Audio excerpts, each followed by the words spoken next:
Hello, everybody, and welcome to Innovation Spotlight 002, brought to you by GSMA Foundry, the innovation wing of the GSMA. My name is Faisal. I'm one of the technical directors here at Foundry, and I'm joined by my boss, Rich.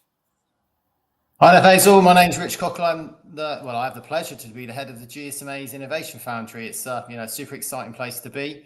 Thanks everybody for joining on today's call. We're looking to have one of these sessions, one of these spotlights every month. We're going to be talking to some of the leading lights in the telco industry that are really stimulating innovation and diving into some of the challenges that they face, some of the priorities that they have, and the next steps that they'll be taking. We really want to get under the hood of some of these interesting stories that are happening out there in our telco ecosystem and understand, what's really going on. We're here to showcase innovation and hopefully we can showcase a telco sector doing some really cool, innovative stuff, not traditionally thought as one of the most innovative industries and perceived that there's a lack of investment, but our sector does invest. And, the mission of the Foundry is to very much drive some of the stories that we see within the industry out there so everybody can see the great work that's being done. Thanks, Rich. So this is our second Innovation Spotlight. So like, comment, share, subscribe. Do provide any comments in terms of if you want to hear about any future topics or any future speakers, do let us know. Similarly, if you've got any questions, put them in the chat and we'll get around to them as we go. Innovation Spotlight is now available on all digital platforms. So I think, Faze, without any further ado, I think people have already seen enough of us and, let's get to the really interesting content.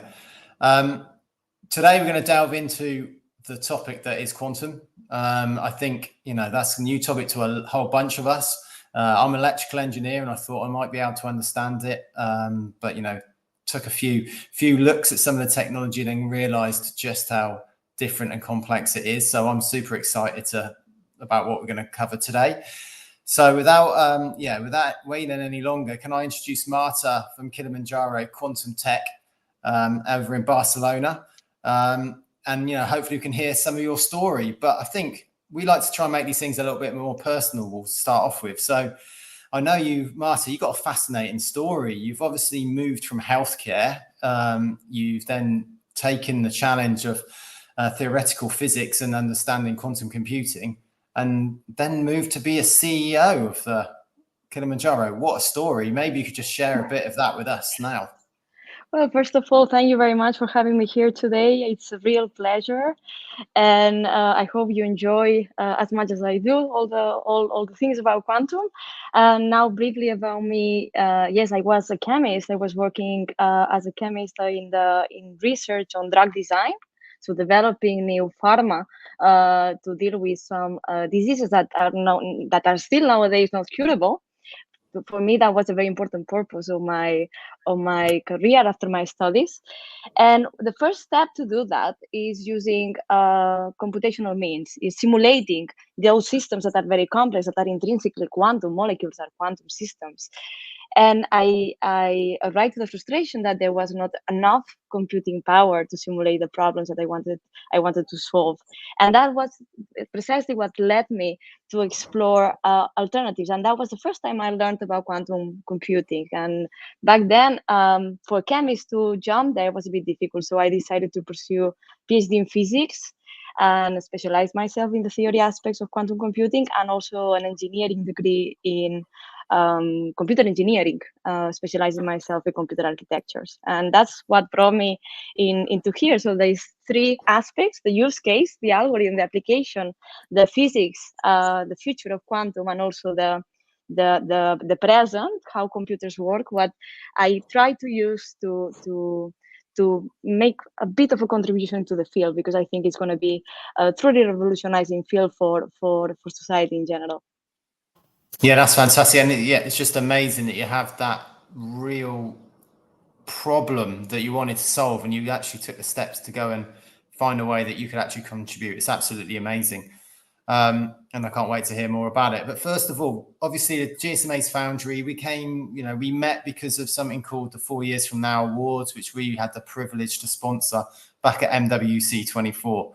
And congratulations, I believe you were the overall winners. And, that's why our relationship was built up. But for maybe anybody who doesn't know anything about the 4 years from now opportunity, I know you pitched on stage and you became the winner. And how do you feel, that was an investor-led jury. How do you feel like when they made the announcement that you'd actually won? And what's happened ever since the awards? I know that there was a £20,000 prize and all of those types of things.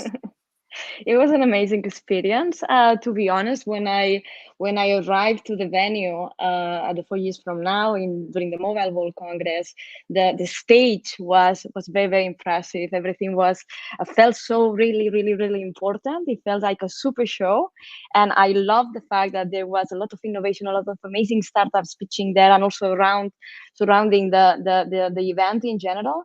And I was actually very surprised. So at the moment that they announced that Qilimanjaro was the winner, I was shocked because I was so sure that somebody else would win, because the other startups were really, really good. I really admired them a lot. The pitch was amazing. So I never believed we were going to be the winners, and then the feeling was amazing. So it was really cool. The team was there.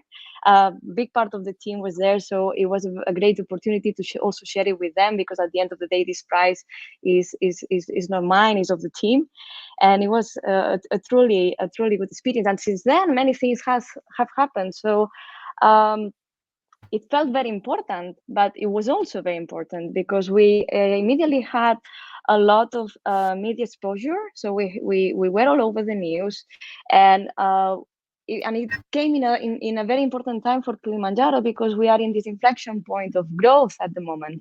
And one thing that we were trying to figure out, most of us are engineers, physicists, chemists, computer scientists.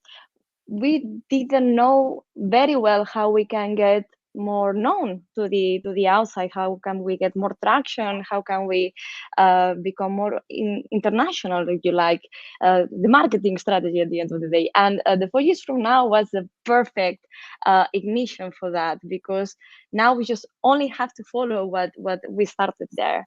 And we got a great support from the GSMA Foundry.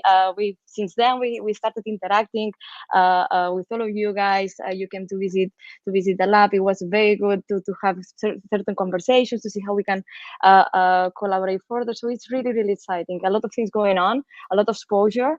So completely worth it experience.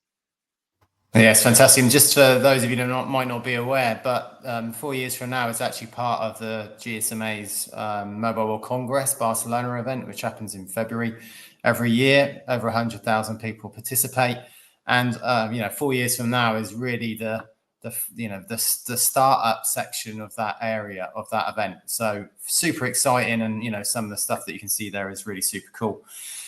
Marta, in terms of any other startups that may be listening today, any advice to them? Any recommendations you'd give them around applying for the awards? Yeah, go for it. I mean, it was a great process, because it went through phases. So at the beginning, we applied, and then every now and then we were getting selected to go to the next round, and it felt very, very exciting. Even though even if you don't win, it feels very, very constructive to get this recognition of going further the phases, and share all this experience as well with the different startups. So I would say go totally for it. It as said, it's completely worth it. It's been a game changer for Qilimanjaro, and it will be a game changer for any other startup that joins the experience. So I really strongly recommend it. Fantastic. Amazing. That's amazing. No, and just coming off the back of that, obviously, as Rich mentioned, we've got a partnership with the 4 Years From Now Awards. So at the moment, the application process is open, so you can apply for that. We are looking for founders. We are looking for startups as part of that process. And the 4 Years From Now application process is open until the 1st of October. The winning startup will get, obviously, the promotion on the global platform, but there's also a cash prize of €20,000 as part of that. And that's something that we're supporting. To know more about the opportunity, you can visit the 4 Years From Now website. So 4yfm.com. And that should be shared in the chat, so you can click on that and apply for that. But with that being said, enough about 4 years from now and the awards. Let's get into the topic of today and get into a little bit more around the subject matter, the quantum side of things. Let's get us started off. Marta, what is quantum computing? And we hear so much about it. It differs to classical computing. Last month we spoke to Barcelona supercomputing, so that's another flavor of this. Mhm. How does quantum kind of come into the mix? And maybe you can just spend a few minutes just talking about that. Sure. So quantum computing comes as a new paradigm of computation to be able to solve some problems that nowadays do not have a solution, or to be able to solve them in a more efficient manner. So there are these two big branches. There are problems that are, sorry, I have a bit of echo. No, fine. There are problems that are just impossible to solve because they are too complex. And even if we had a computer as big as the world, it would still be unreachable. And there are some problems that we could solve faster, with more accuracy, or maybe with less resources, which would keep developing the technology. So quantum computing comes as a mean to do that. And the way it works is that we encode information, we encode data into small systems that behave under the laws of quantum mechanics. Quantum mechanics is the physics that describes systems at very, very small scales. But at the end of the day, this is how nature works. And this quantum mechanics is very counterintuitive with certain things. And some of the effects that they have that are very, very exotic and very different from the way that classical, the physics of big things work, can be used to build a new logic of manipulation of information. So we do have the classical logic of manipulation of information. This is how classical computers work. But with these quantum effects, we can build a logic of manipulation of the quantum information that allows you to design algorithms or applications that are, for certain tasks, for certain use cases, are much exponentially more efficient than classical algorithms. And when we say more efficient, it means that we reach to the solution faster in much less time. We reach the solution with better precision. So instead of going to a suboptimal or an approximated solution, we reach the optimal, the true optimal. This can have a lot of implications, for instance, in large, complex problems in finance or in logistics and so on. And the one that I really like a lot is that it's a completely compressed manner to do computation. This means that it needs less resources. And now with the big boom of artificial intelligence, this is becoming a big issue. We have a lot of data to process. And one of the limitations is that we don't have enough resources to process that much data. But everybody's using AI, everybody's using data, everybody's producing more and more and more data. And we are reaching the limit. We just don't have more space anymore. So with the quantum computers, we could potentially process all this data with less resources, both in terms of size, of price, but also in terms of energy consumption. So it's a more sustainable way of doing computation. And this has implications in all the aspects of society, in the advancement of science, because the first step and the big implication that has had computers in the last decades has been the advancement of science and the applied technologies that came out of this knowledge of understanding how the system works through simulation.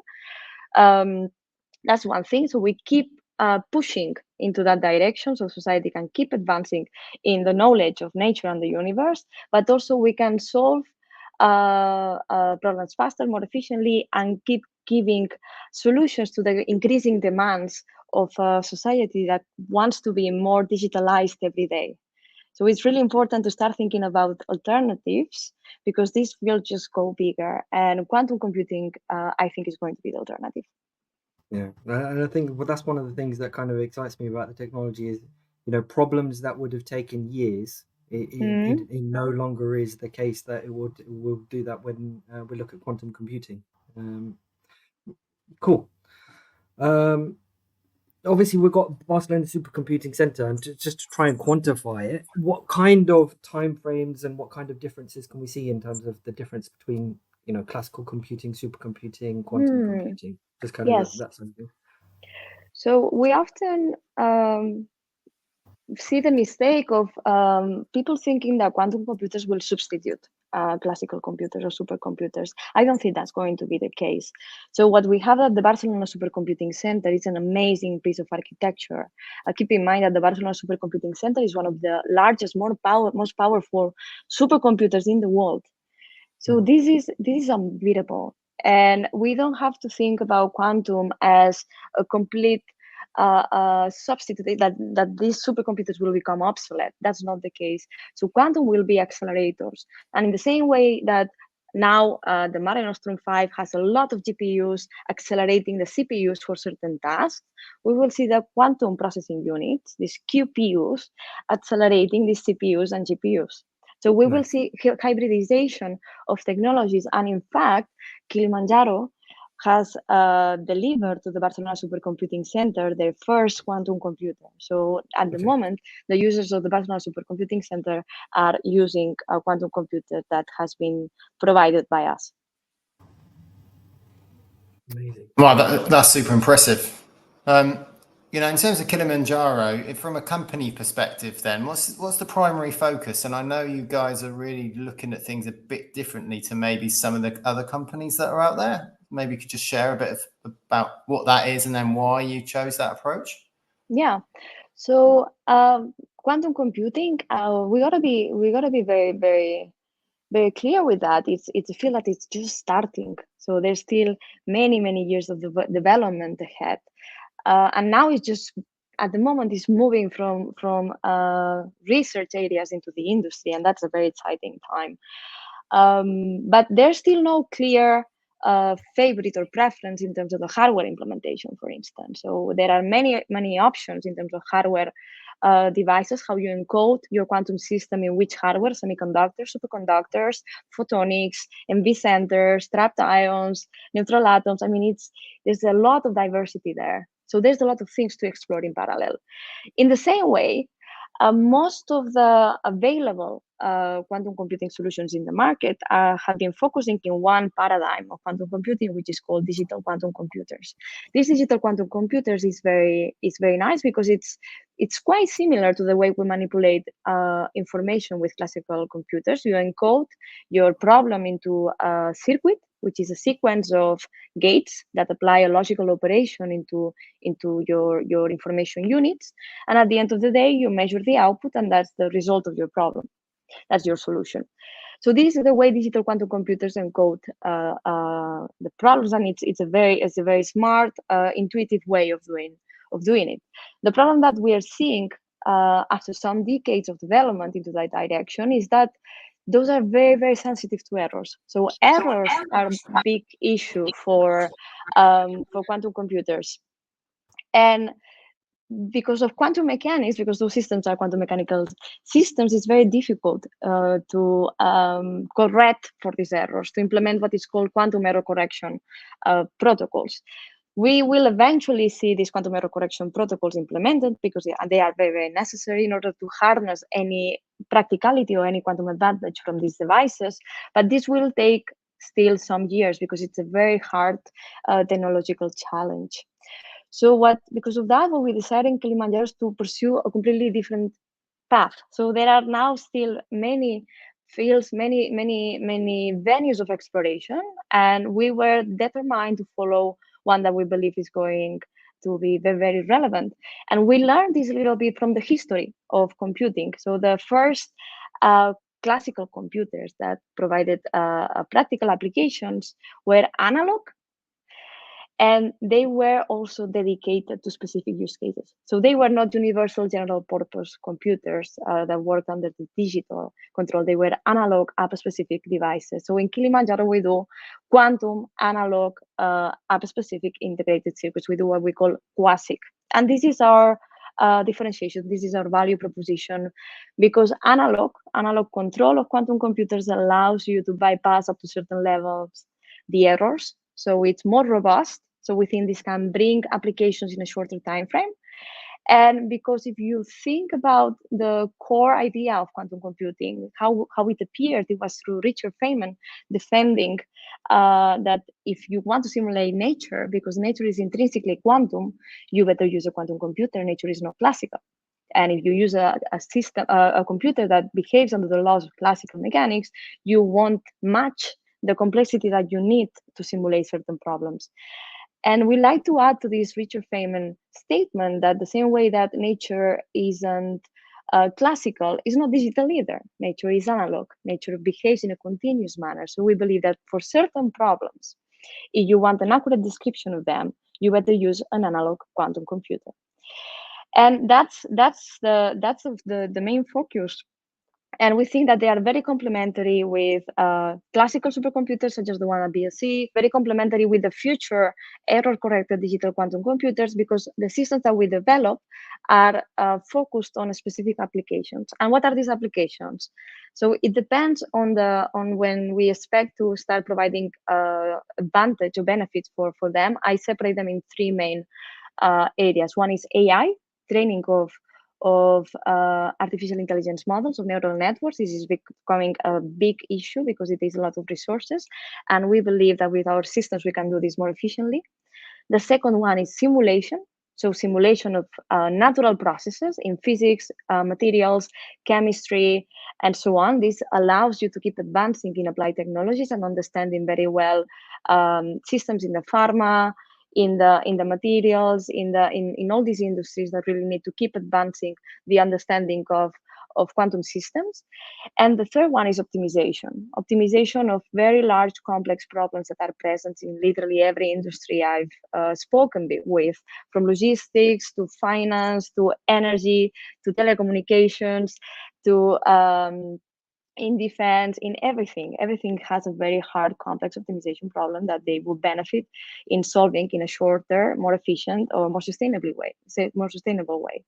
So this is a little bit what our focus. We are building what we call a quantum as a service, which is a SaaS remote service that allows the users, the clients, for a reasonable fee to connect to our quantum computing platforms. And we are building here in Barcelona what will be the first quantum data center, purely quantum data center, to be able to provide these quantum computing resources to the world, to the entire ecosystem. And in the meantime, we're also able to, because we have the knowledge, to deploy quantum computers in-house. So there are some clients that want to have these systems in premise, maybe for security reasons, or because they want to be able to learn more about the hardware. And we do these projects with them of delivering, deploying, maintaining, and so on those systems. But we think the most scalable way to provide access and democratize this technology and ensure that this starts having an impact into the industry and the different companies is by providing remote access. That is quite something, because I think that's one of the challenges, that when I look at quantum, I always think it's something quite future based. It's something coming in the future. But you're basically saying the applications are almost now. In terms of the AI revolution, we see it. Part of the challenge is when we're looking at AI applications, it's about data, it's about computing, and the sheer amount of resources. We've got one particular area of interest, which is around energy in the telco sector, and how do we bring energy down? When we look at AI and the use of data centers is only moving everything upwards. So technologies like quantum can be really, really important, especially on the optimization piece, because when we're looking at networks, we've got 2G, 3G, 4G, 5G, and there's talk of 6G networks as in the future. The network optimization piece of managing all of those networks across those different technologies is going to become increasingly complex, but increasingly more important to begin optimizing. So it's good to hear there are solutions in that can be deployed to help that. You mentioned sort of like some of the challenges around digital and quantum. What kind of other challenges do you see in terms of developing that, and how Qilimanjaro specifically are kind of looking to address those challenges? Yeah, one of the main technological challenges that we have here in Qilimanjaro, and that I think any person that is working on quantum computing is having, is the scalability of the technology. So I like to say the theory always go one step ahead than the hardware, right? So software is always faster because it's not that complex in terms of engineering, but the hardware is really, really slow. So there are a lot of processes that need to be refined.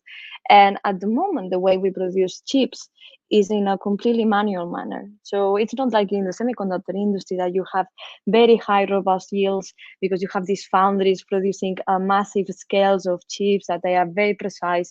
No, no, no. Now the way we build the chips is is artisanal work. And this makes it very difficult to scale and make chips bigger. So at the moment, the chips that are available in the world, they are not enough and big enough to show an advantage over classical systems. So the Yep. chips are too small to be more powerful than a supercomputer. But once we are able to scale them up, this will happen. And the challenge is how we scale them up without paying a price on the quality or the robustness to errors and so on.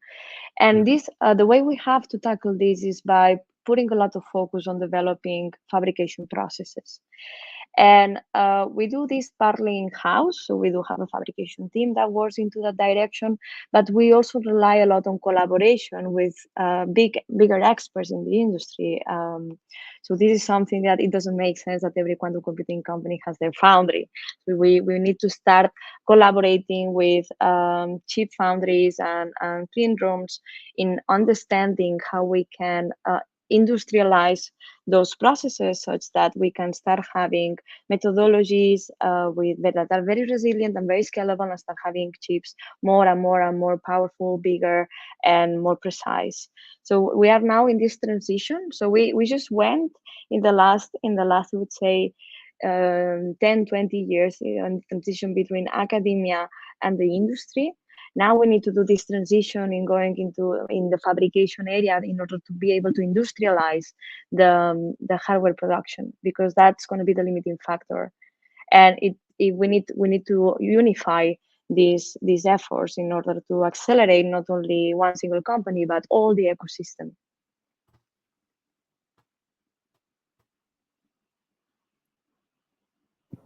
I think that's really, really good. Yeah.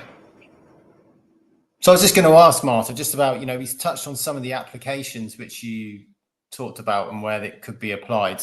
Is that, where do you really see quantum computing having a massive impact, and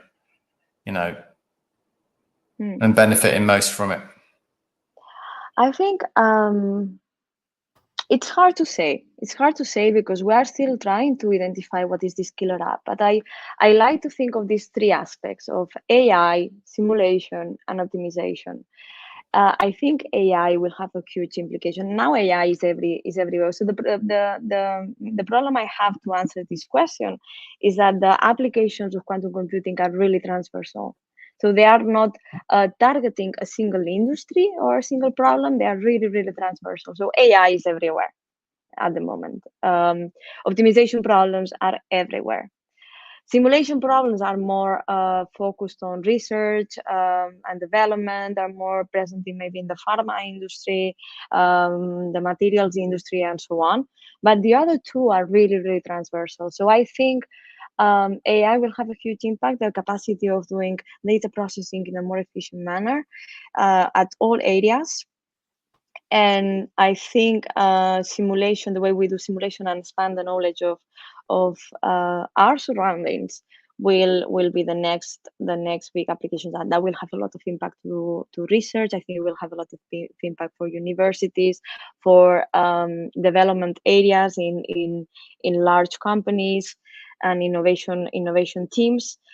And then optimization probably is something that will really impact the business teams of many industries. And I think, as I said before, every single company I've spoken with has a very hard problem to solve, that they would get some important margins if they were able to solve it faster, from distributing packages more efficiently in a large city to optimizing a portfolio of assets for a bank, or even we were working with an energy company on optimizing the definition of the price at every hour for different factors, different constraints of the flow, where the energy comes from, which is the fluxes, which is the demand. Those are very complex situations that happen to map very well into a quantum computer. And in terms of, we're a telco trade association or industry association. Do you know what the opportunity might be for mobile operators or the mobile ecosystem? Have you got any thoughts on that? I think the telco industry needs to pay special attention to quantum computing, because the digital communications world is one of the quantum computing could become a threat for communication, because quantum computing, once it becomes so powerful that they can break some cryptographic keys, which is what it has been already theoretically shown that this could happen. This will impact very much the way the communications industry works. So the telcos industry will need to readapt the maybe not the infrastructure, but the protocols and everything, in order to be able to deal with potential quantum attacks. So in the way we have cyber attacks at the moment, we might have in the future, it's not going to be the very near future, but in the future, we might have quantum attacks, and we need to be ready for that. So I think the telco industry needs to pay special attention into the development of quantum computers. Now, there are many other reasons why the telco companies can benefit from quantum computing, not as a threat but as a benefit. So you could think of many optimization problems that are present in this industry. Not only optimization problems are like finding the most efficient way of distributing a network, or reducing the latencies and so on, but also maybe finding the most efficient way of supporting the clients. So this can also be a problem that can benefit from bigger capacities of processing data and solving very hard combinatorial problems. So I think this, as I said, telco companies are another industry that will benefit a lot in the future from the applications that seem to be the ideal ones from quantum computing. And I think you hit the nail on the head there with, in terms of encryption, obviously network optimization, really massive use cases. The GSMA has a post-quantum task force that looks at these particular issues. It's really important, Yeah, because, and I think this is one of the things that kind of surprised me, is the fact that, perception, it's something far, far away, but it's something that the operators are already considering as part of their network deployments. And it is that point of, when quantum goes online, there's obviously all the benefits that you can get with it, but there's also the bad actors, the threat that comes alongside it. So, talking about that future kind of horizon and where it's at, how far are you guys? You're obviously taking a slightly different track. You're not doing the digital, you're doing the analog. How far are you guys in developing your specific technologies, and what milestones have you got so far? Quantum as a service is kind of something that's bandied about. You've got classical supercompute, and then one thing I liked was you were saying that quantum is complementary, it's not a replacement of. But how far are you guys in terms of your development and your future milestones and roadmap? Yeah, so one of the most important milestones that we have in the short term is the deployment, the release of the quantum as a service. So we've been having client accounts on deploying quantum computers, but we haven't started yet the quantum as a service, because we've been developing all the stack. So think that deploying a quantum as a service means that we need to have all the pieces of the stack, from the access layer, the programming framework, the algorithms layer, the operative system, this is not a Windows or an Apple, this is our own operative system to manipulate quantum computers. And then we have the hardware layer, which is the most challenging, because it requires a design and development of hardware. So we've been building during these years all this infrastructure, and of course we we have now prototypes, so it's not something that will immediately have a huge impact in the industry, but it's a starting point. And what we want to do with the release of this service at the end of this year is to let people start using it and make sure that they start understanding how to program it. Because we think that the first step in order to industrialize a technology that is as complex as quantum computing and to democratize the usage is to ensure that people have access and the resources to learn. Because at the end of the day, it will be the engineers and the users of computers or computing resources, the ones that will find the killer applications and the use of this system. So we need to open this to the world. And that's one of the main milestones that we have at the moment. After that, what we have is a roadmap that ensures that we are consistently upgrading the chips and the features that we have in terms of software, algorithms, and so on. So we want to develop the solution very close to our clients in order to ensure that we tailor as much as possible the quantum solutions to their specific needs, which is something that is still a bit uncertain. So what will be this product market fit? We have an idea, but this is very, very new. And we don't have enough information in order to know for sure what's going to happen. So we want to do this process with the industries together. That's amazing. This is part of the story of why we're working with you guys in Foundry, because it's showing the tangibleness of the technology, that it's not something in the future, that towards the end of the year hopefully we can share the resources and we can help support you in this quantum as a service story and pushing out there in the industry to our members as such.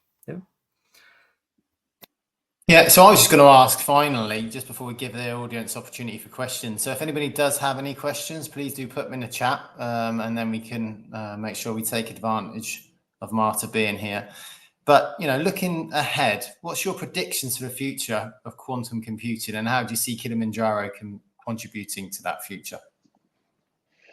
So I think we'll see. I think the industry and also Qilimanjaro is at an inflection point now that a lot of things will happen in a few years. So I remember when I started working in this field, the chips were tiny. So it seemed so far, but we completely exceeded the expectations. The ecosystem completely exceeded the expectations and started delivering very, very, very fast.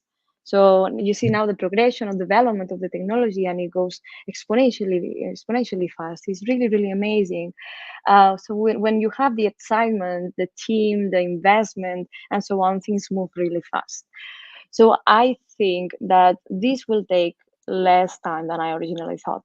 To really reach an impact, reach an advantage to the industry. And I really hope that Qilimanjaro is leading the way for the analog side of it. So we do have a lot of complementarity. I don't like to think about competitors.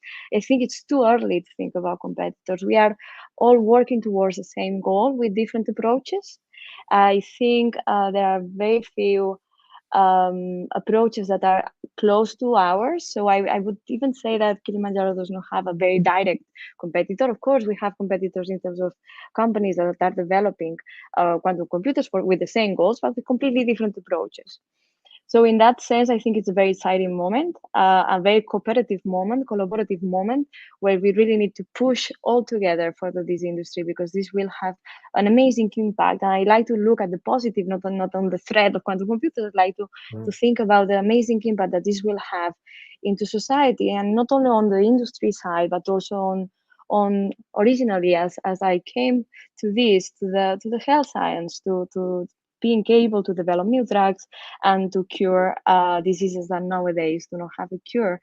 So I'm very excited about that. I'm very, very excited. I'm looking forward to see that. And I think I consider myself a very privileged person to be able to be in Qilimanjaro with this amazing team that I'm sure they will have a huge impact in this process. So seriously, a bit of fun now, so we can all look back on it in a few years' time and go, "Oh God, we were so wrong." How long do you reckon it will be until we see quantum computing mainstream?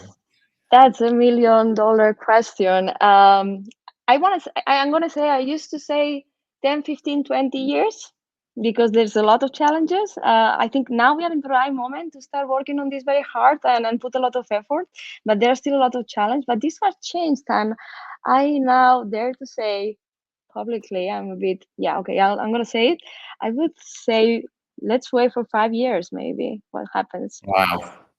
So at the end of the day, very close to the 4 years from now. Exactly. Yeah. Bang on. Fantastic. So anybody with questions in the audience, please do let us know. Yeah, just a shout out to Zygmunt Lozinski. He's shared details around the post-quantum task force and one of the white papers that they're working on around different use cases. So shout out there. We've got a question from Mohammed Rashid. How do you see development in quantum resistance encryption? Can it slow down quantum computing adaptation?